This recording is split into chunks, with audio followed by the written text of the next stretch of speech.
Hey guys, welcome to the channel. Today we're taking a look predominantly at the Hitec RDX2 800. I recently did a video on the AD380 discharger that's over here. Now we are going to touch on this a little bit, but the prime subject for the video tonight is the charger itself. And I wanted to walk you through my setup a little bit and go through some specs. So really quickly, I've got a couple of 6L, these are the black ones are 6000s and the yellow ones are 5000s. They're connected in parallel to the charger, and I'm feeding the charger from a 100 amp hour life battery that I have set up. So it's a 25 volt life battery and it's capable of delivering 100 amps. So plenty of input power into the device. I've got all the power I need there.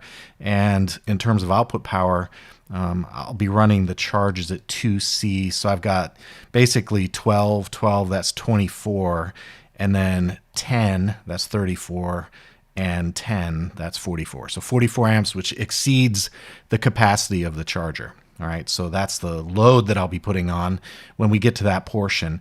But before we do, I just wanted to make sure I said thanks to Hitec for sending me the RDX2 800 for review.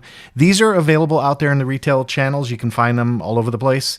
And Hitec has them, of course, so you can check the Hitec website. There's a link in the description if you want to pick one up for yourself. It's not an affiliate link, so just a straight link to Hitec.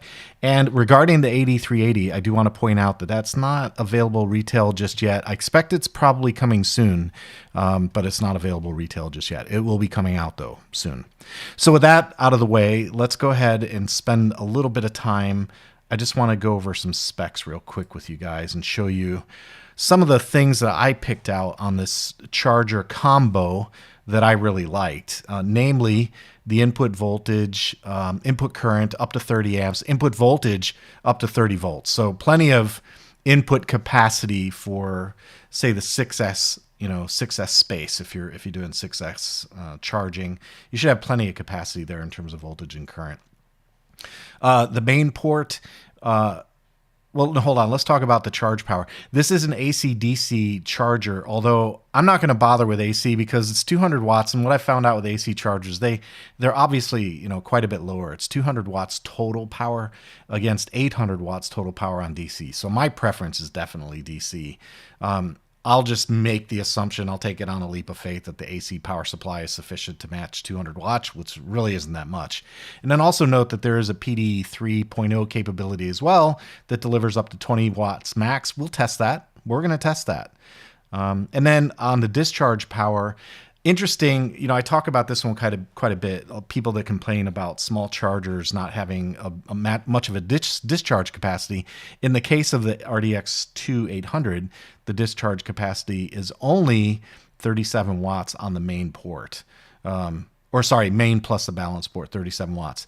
10 watts on the main port. External discharge, however, 350 watts max. That's going to this guy. So it's a real change when you add the external load, which is really what this is. It's an external load, and it's connected via a cable right here to the charger and to the discharger. So the discharger has a mains line that goes into the charger has a mains line that goes into the discharge load, and it's got a control line, which is right here, and that's how it tells this device what to do. So anyway, there's that part. And then I also want to show you, and I have it set up right now, it does parallel charging. So I've got two main lines. This is a 2-port charger. So you've got port A and port B. And right now I've got everything set up to use parallel charging so we can max out the amperage. I really like to kick these things in the nuggets a little bit and test them and see what they can do.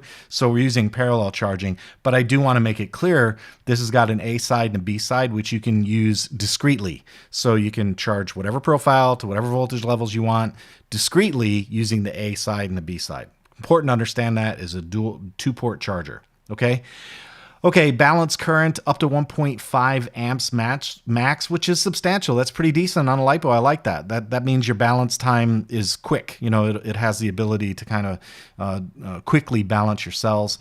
It supports battery types, LiPo, LiLo, and high voltage. Of course, nickel metal hydride, NiCad, and lead acid. And then the working modes. The main one are balance, charge, and charge, discharge, storage, and of course, parallel charging. And then I think that's about it. That's mainly what I wanted to cover on this one. And also be aware again, for USB Type-C output, you've got QC 3.0 and PD3.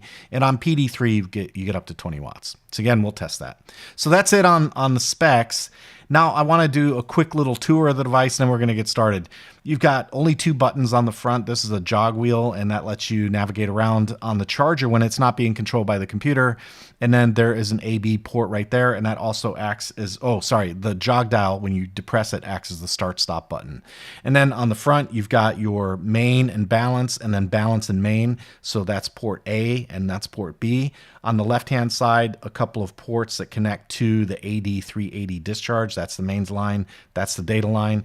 On the back, you've got input for DC and AC. That's the AC plug. And then on the side, you've got the USB. That is a USB-C connector.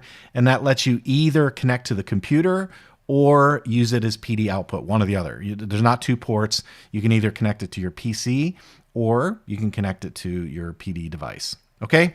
And then again, I've got a parallel board with about 44 amps worth of charge capacity. And I've got my Fluke 87.5 connected. And I do that just because I want to show you guys the voltage. So I want to, we'll do some voltage testing and we'll check accuracy. We'll get into the cell count in a little while once we start loading up the charger. Okay, so with that said, that's the environment, and initially I'm going to go ahead and control it via the PC. Look, at the end of the day, guys, there's a lot of YouTube channels on this charger. I figure I'll show you the more advanced stuff, right? There's some basic channels out there that'll just show, oh, here you press the button and whatever. I'm going to show you some, more of the advanced stuff. So we're going to switch over to the desktop, and I'm going to go ahead and hide the specs. We'll get rid of those, and I'm going to bring up a terminal session to a Windows machine. And I'm going to let you guys see that we are connected. You see right down here on the bottom left, when you have that USB, no drivers required. This is the Hitec Charge Manager software. I'm using version 1.09. No drivers required. I just installed the software and it saw the charger right away when I plugged into USB-C. So the charger is here, the discharger or the load is here, and a quick little tour of the software.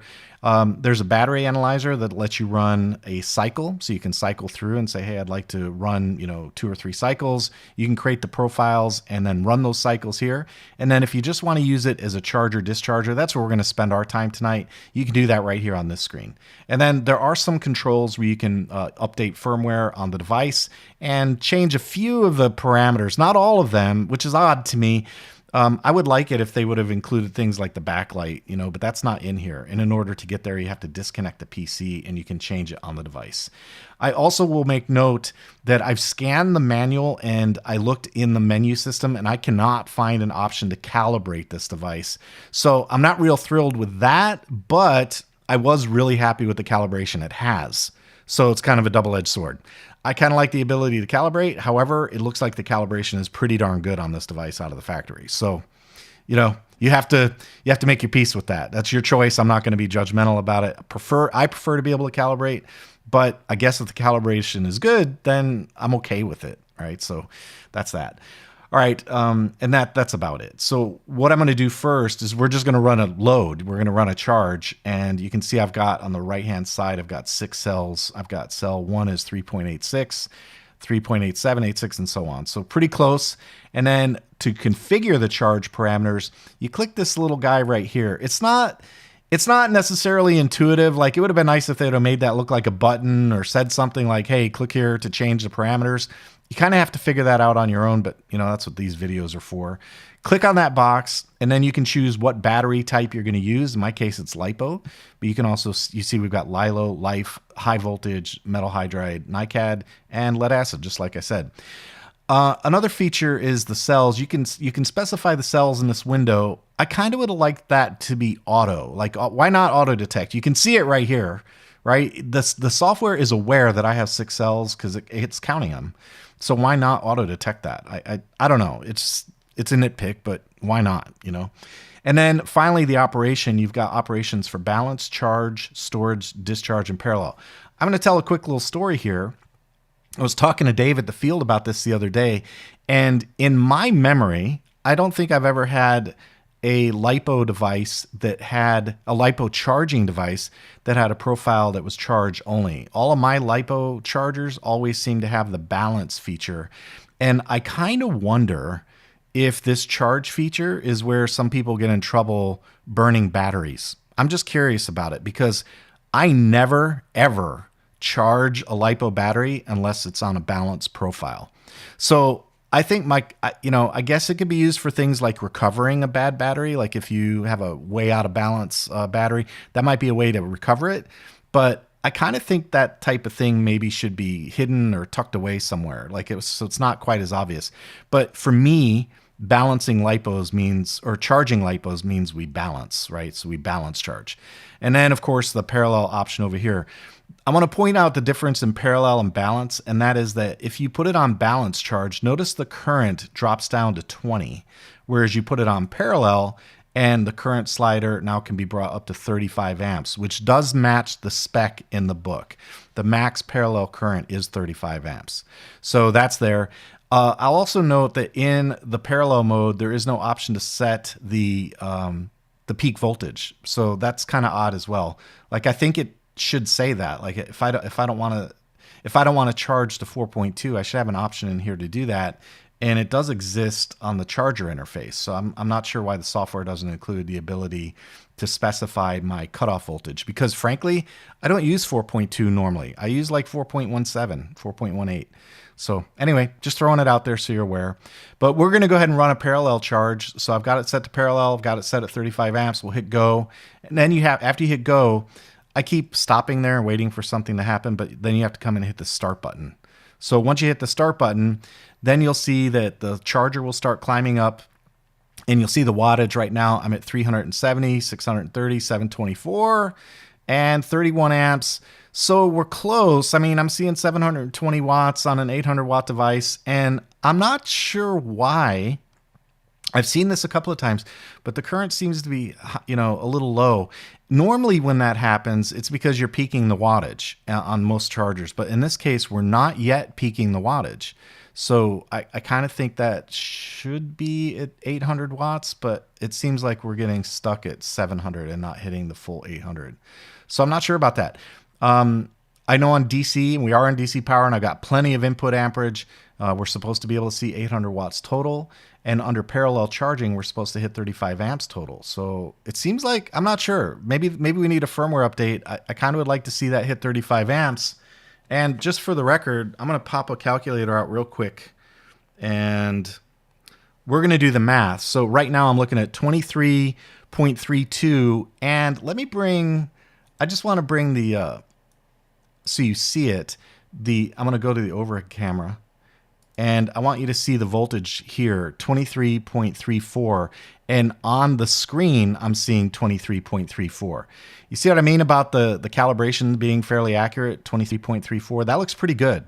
I mean, a lot of them, they don't look that clean. They're not that close. And this is a Fluke 87.5. Like, this is an industry standard meter, so it's a trustworthy meter.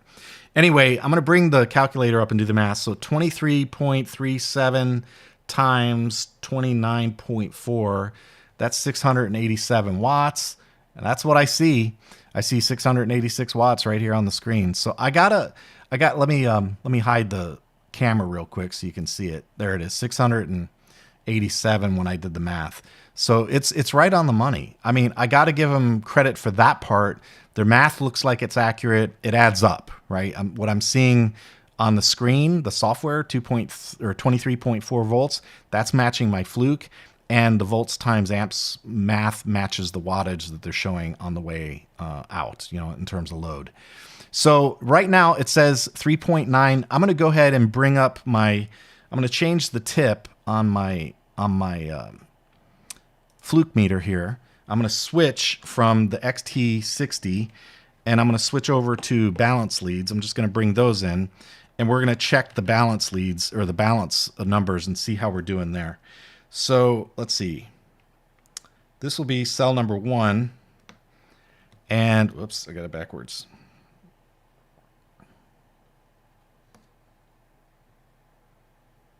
Okay, there's cell number 1. And what I'm seeing on the meter And I'm gonna make this bigger because I really want you guys to see this, because I told you I wasn't thrilled that they didn't have a calibration option, but I wanted to show you what I'm seeing for calibration. Okay, so here we're looking at cell number 1, and my fluke is showing me 3.91. Okay, 3.91. That's what's showing on the fluke. And if you look on the graph right up there, 3.92 is what the software is showing me. And it's the same on the charger. The charger's showing me the same number. So that's impressive because that is really, really close. I mean, it's right on the money. Let's check cell number 2.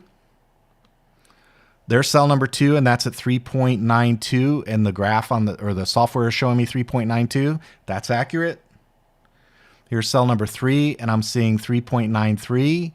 That is very close, 3.93 on the software. It's fluttering, 92, 93, but it's right there. I mean, I accept that. That's reasonable. There's number 4, and I'm seeing 3.93 on the fluke and 3.93 on the software. That looks good. And on cell number 5, I'm seeing 3.935, and I'm seeing 3.94 on the software. That's close enough for me. 397, so 3937 against 394. That's fine. That's very reasonable. And then there is cell number 6, and I'm seeing, again, 3.935, 936 against 3.94 on the software. So again, perfectly reasonable to me. I'm very happy with that.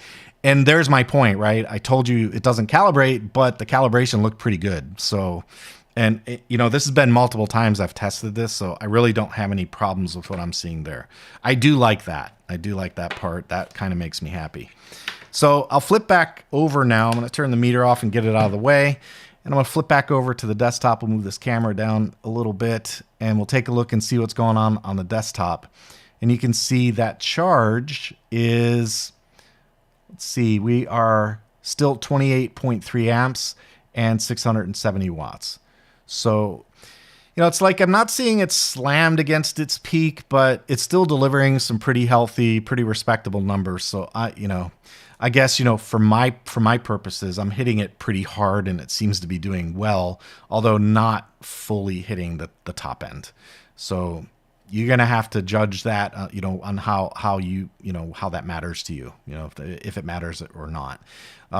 The voltage, of course, goes up with the charge. So normally the amperage will come down, but normally on these devices, we see the wattage peg. Right. So and as the voltage goes up, the current comes down, but the wattage stays constant. So that's that.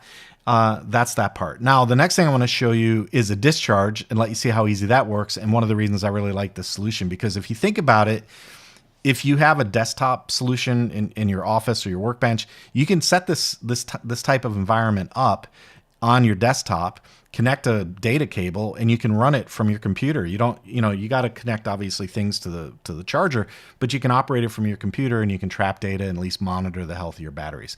I think that's a really nice solution. Now I'm going to show you a discharge too. So again, we can control this right from the desktop. I'm going to select discharge, and remember I have it in parallel. So we have 2 mains leads from my balance board going into the charger. And because of that, we can do and because we have an external load, we can go up to 20 amps. Now I'm just going to check discharge current. It says up to 40 amps with an external discharge. So external discharge says up to 40 amps. We're recognizing the external discharge. So I discharge current. There it is. I was looking at the wrong slider. There we go. There's the 40 amps. That's what I was looking for. So 40 amps on the discharge slider. Let me hide the camera so you can see it. There we go. Here's the discharge slider, and you can see I've got 40 amps. This battery bank can easily handle that. It's not a problem. So I'm just going to slide this over just a little bit, and then I'm going to bring the camera back in, and I'm going to make the camera just a little bit smaller so you can see what's going on just a little bit. Okay. So there we go. Now I'm going to go ahead and OK that. We'll keep it on 6 cells. We'll keep it on LiPo, and we'll hit OK, and then we'll hit start. And when we do that, what will happen is the charger will now control the load, right? It'll control the discharger, and you can see that discharger climbing on up. And remember, 380 watts is the limit. So even though I can select 40 amps, it won't do 40 amps because this is a 380 watt limit. But we can check that math real quick. So I'm seeing 20, let's call it 23 volts at 16.7 amps. I'll just check that real quick. 23 times 16.55, and there you go, 380 watts. It's right there. So even though you can select up to 40 amps of current, you are going to peak based on the wattage limitation of the load. Now, if you say, well, wait a minute, then why would they allow you to do 40 amps? And that's because you can put lower voltage batteries in parallel and hit those at a higher amperage rate, right? Because remember, volts times amps is watts. So if you bring the voltage down and wattage is constant at 380, and you bring the voltage down, that means you can bring the amperage up, okay? So if we were to cut the voltage in half here, maybe go to a 3-cell, we should easily expect to see 40 amps on the same type of batteries, okay? But this is performing, bottom line, it's performing as expected. This is exactly what I would have expected to have happen. So that makes me happy. I like to see that too. And obviously very handy to be able to manipulate the discharger and the charger right from a PC. I mean, you got total control. And you can see the discharge graph. It's bringing these batteries down at 16 amps. And we're holding pretty constant at 380 watts. I mean, that's right on the money. I feel good about it. I like it. Okay, that's it for the software. I do want to show you one other feature of this device. So I've turned off the discharge, and the last thing I want to do, just to give you an idea of other capabilities of this setup, and one of the things I really like about it, is I'm going to turn the Bluetooth on, and then I'm going to load up the, I'm going to clear out this app real quick, just empty that. And then we'll hit the Link Power app by Hitec. And with Bluetooth on, we should see the discharger and the charger right there. There's the RDX800. I'm just going to click on that and grab it. And when I click on that, that gives me also control over the discharger and the charge features right here on my phone. So I can select the LiPo profile. I can say there are 6 cells, and I'd like to do a, we'll call it parallel charge. And I'll hit next, and it says, okay, what current would you like? I'm going to just spool it all the way up to 35 amps, and then we'll hit start.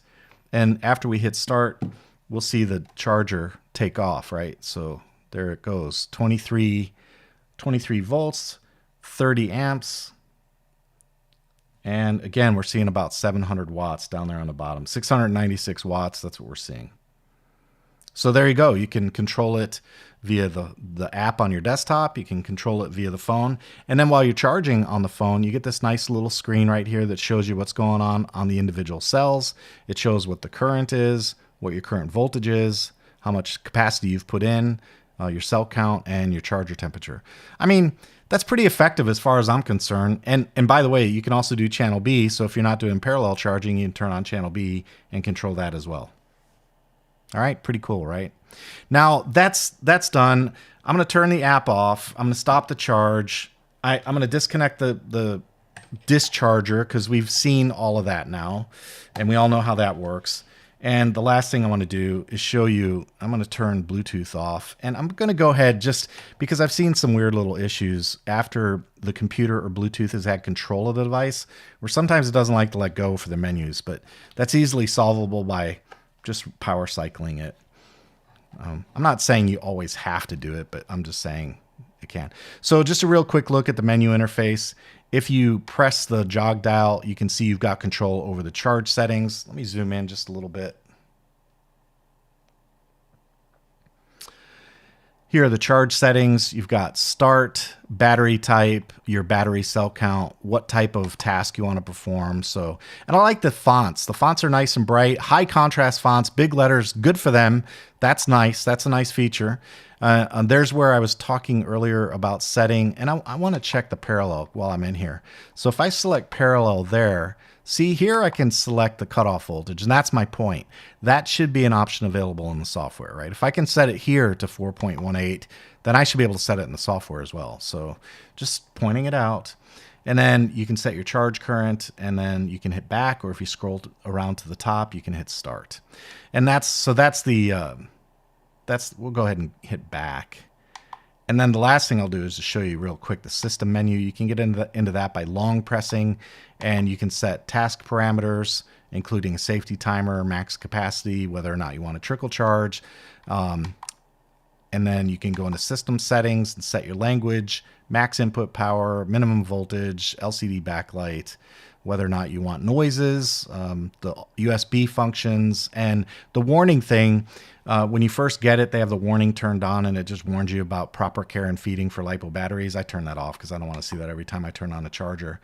And then there's a DC power function, so you can output DC power if you want. And I don't really want to do that with batteries connected, so I'm going to disconnect here. You definitely don't want to turn that on if you've got batteries connected, because that can cause sparks and other issues. But if you have output power there, you can do the DC power. And when you do that, you can set your voltage.